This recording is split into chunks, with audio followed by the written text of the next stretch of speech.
Recording in progress. All right, guys, I am here at the IRL, and I'm just going to do a quick run-through about using the Carvera just to refresh your memory from class. So the first thing I'm going to do, honestly, when I come in here to do a circuit board is I'm going to first walk over to our oven and turn it on, because this is going to take a long time to warm up. And so to do that, we need to hit this little button down here.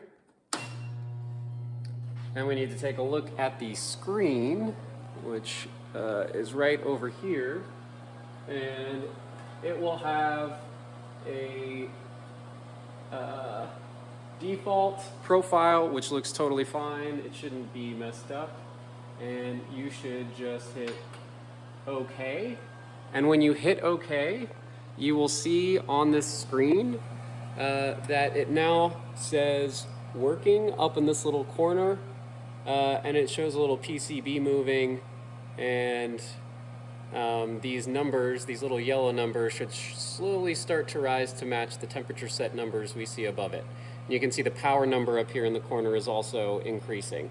So we know that that is off and starting to go, and when this is warm enough, there is a little green light along here that glows that will tell us that the oven is ready to put a board in. So that's the first thing you should do when you walk in. Flip the switch and hit OK on the oven so that it can warm up, so when you're ready to put a board in there, it's warmed up and ready to go. Do not forget to turn it off when you leave. Okay, when we come over to the Carvera machine, we are going to first turn it on.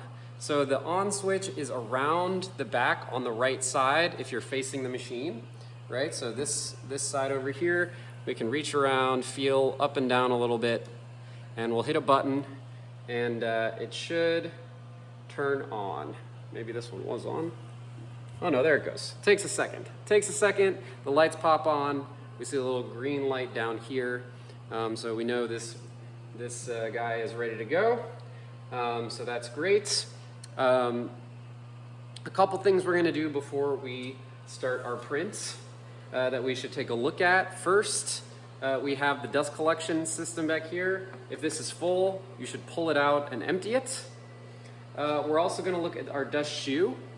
So our dust shoe should rise and fall in this way, kind of springy, when we're milling a board. If you turn it clockwise, if you pull it out a little bit and turn it clockwise, it will lock. It should lock. There it goes. Maybe counterclockwise. Anyway, in order to make it springy, we need to pull it out and turn it just a little bit counterclockwise, and it should, no, maybe we could pull it clockwise. Okay, I lied.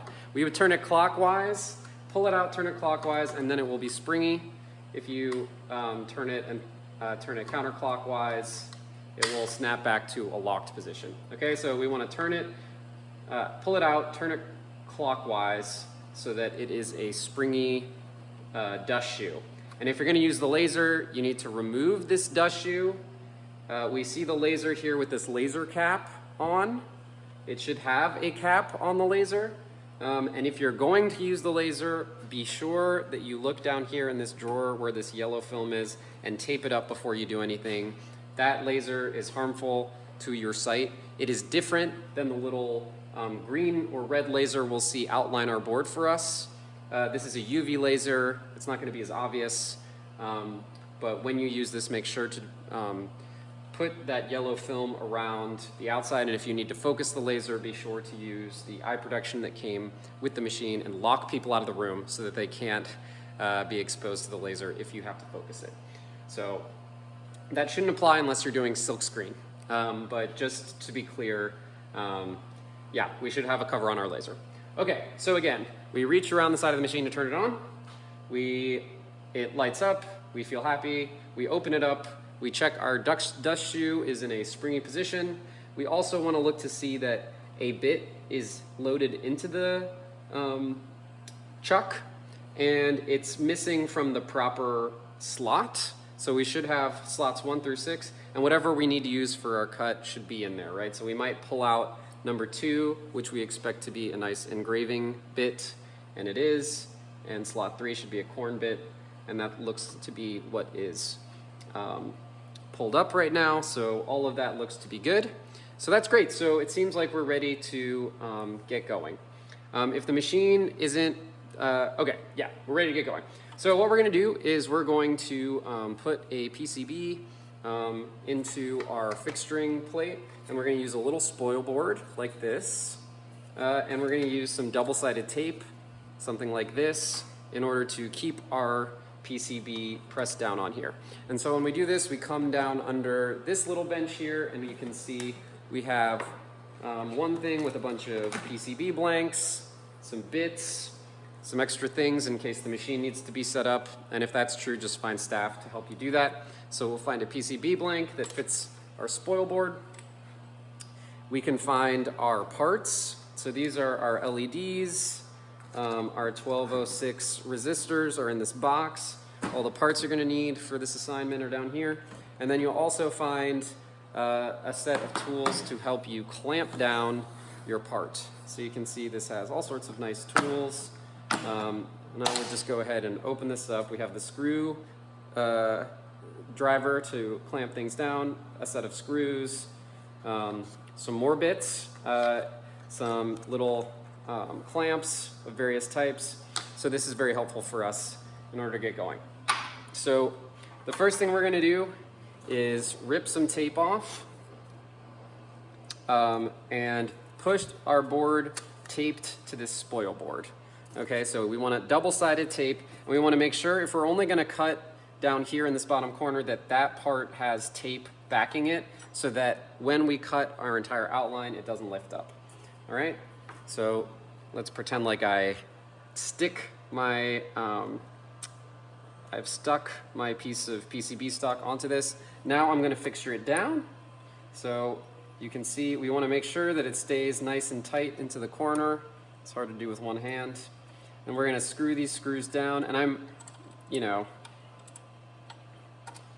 going to make sure that each of these little clamps catches an edge. They're designed for that, which is wonderful. And we will just tighten them. And we should be able to, when we're done, you want to be able to kind of like push on it and it shouldn't move. You should feel like pretty confident that you've gotten it all locked in place, and you're really trying to make sure you catch these little edges on the corners of the board. But always just kind of double check that you don't have any springiness, right? You really want to make sure that it is solidly held in place and there's no spring. Okay, so I'm gonna sort of struggle to do this one-handed probably, but okay, I got a nice corner on that board now. Get that in place. And now you can see when I push, there is really not any movement now. And when I was before, there's a ton of movement. There's a ton of movement here. So hopefully that's obvious. That's not good. Let me just kind of catch this edge, pull this in. Like, that's looking good. I feel very solid about that. Okay, so we typically would want 4 points, do every edge. We're just gonna move on for the sake of this video really fast. So again, we've turned it on, we've looked in, emptied the dust collector if it needs it, checked our dust shoe, checked the bits, double stick taped our stock to the spoil board, loaded it into this first anchor point, and anchored it down so that it feels very solid. And now we are ready to go. Okay, so we're gonna move over to the computer now. And at this stage, we're gonna load up the Carvera controller software, as you see here. And the first thing I'm going to do is make sure that I'm connected to the IoT IRL Wi-Fi, because we're not gonna be able to connect to the Carvera if we're not on the same Wi-Fi. So we make sure we're connected to the right Wi-Fi, and we should be able to click this top button and go to Wi-Fi. It should search.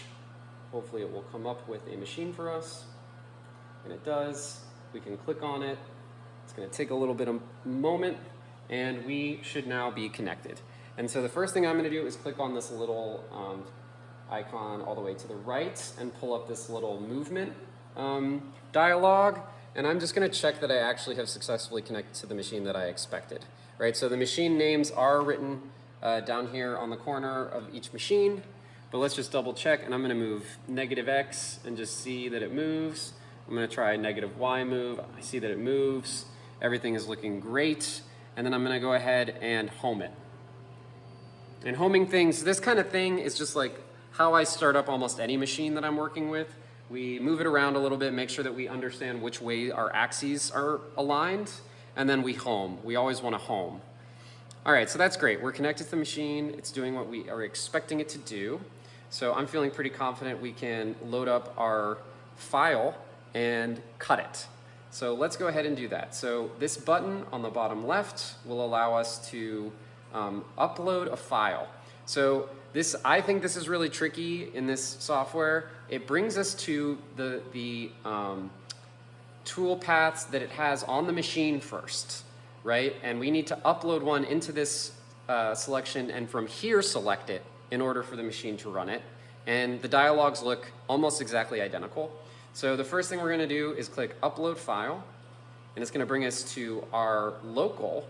And you can see this is my computer now, root application Carvera controller, which that's not where I want to go. So I'm going to go to root, and if you're on a Mac, you'll probably go to users, your username, and then maybe like documents or download. And you can see I have my file that I exported from the MakeCaraCam here. My NC file that I exported from MakeCaraCam, and I'm gonna hit upload and confirm. So that's the first step here. I've connected, I've jogged, I've homed, I've now uploaded a file, so we're doing well. And now that I've uploaded, I'm still in local. I need to close this, and it will return me to the local file system on our machine. And you can see we have now uploaded our demo file here, and from here we can hit select and it will load it in. Okay, so you may think you're loading it in, but you may be still on your old menu. That can be one obvious place to trip you up. It tripped me up. And you can see now we actually have our full tool path. We can click on it and we can actually watch what the tool path is going to do, and it will do all the auto tool changing for us. It'll do all sorts of magical things. So, you know, we can look at that if we want, double check that we're feeling confident. It's probably a good idea to do that. It's cool to watch. You know, you can at least go run through it really fast and make sure it's cutting your board outline last, as we discussed in class, right? Because that's the last thing we were expecting it to do. So great, all of that looks great to me. So I'm gonna go ahead and click on this little button here, which is the Configure Things and Run button. And it's just that easy. You can see we are working from anchor 1, and as we remember, there are 2 base anchors that the system expects. If you're all the way in the bottom left corner, it's anchor 1. And we should definitely add a little bit of offset because we don't want to clip these screws with our bit. So, you know, somewhere between 5 and 10 millimeters, maybe towards the 10 millimeter side, so that you're not gonna hurt that bit, is not a bad idea. So we'll do 10-10 and click OK. And so now we're just bumping where our start is up 10-10. We do scan margin, so that will actually outline with a little laser pointer the outskirts of our cut. So if we didn't set our 10-10 appropriately and we're nervous that our bit might hit one of our fixtures, we can kill our job before it ever goes and grabs the bit and tries to do anything. We have our auto Z probe, which you should do. It'll probe the Z depth. And you can see it's doing that just a little bit inset from the origin of our thing, which is fine. We're gonna turn on auto leveling. You should always turn on auto leveling, particularly for PCB design. It needs to be so precise. So it's gonna the first operation it will do is step over our board and touch it, tap it, and see what the surface of our board looks like. And now we're ready to go. And we can just go ahead and click run, and you can see our machine snaps into action. And it's wonderful, right? So the first thing it's gonna do is drop off whatever tool it has. It will then presumably grab the auto bed leveling tool head. Let's see. You know, and so this process is gonna be probably a 30-minute process to go through all the cuts for this particular PCB that I have designed here. Yeah, so now it's lined up. It's going to grab the auto bed leveling tool. You know, and if at any time we're worried about anything, we have this giant big red button here. We also, in the software, have a nice big stop button in the bottom right corner, and you should probably just kind of hover over that, particularly as you start to go. So our auto bed leveling tool is going to go calibrate itself by touching down on its pad. You can see it's actually a little button. And then we are off. So the first thing we're expecting it to do is a scan margin. So the first thing we should see is an outline of our board, where it's going to cut. And off it goes. With the red laser pointer, we can see exactly where our board outline is. It looks wonderful. 1010 is a very generous thing. So that's great. And now we're going to get some of the Z probing where it will step along our board. And in half an hour, we should have a completed board. So that is the basics here of how to work with the Carvera and Carvera controller. All right, next we're going to talk a little bit about soldering. So meet me over there.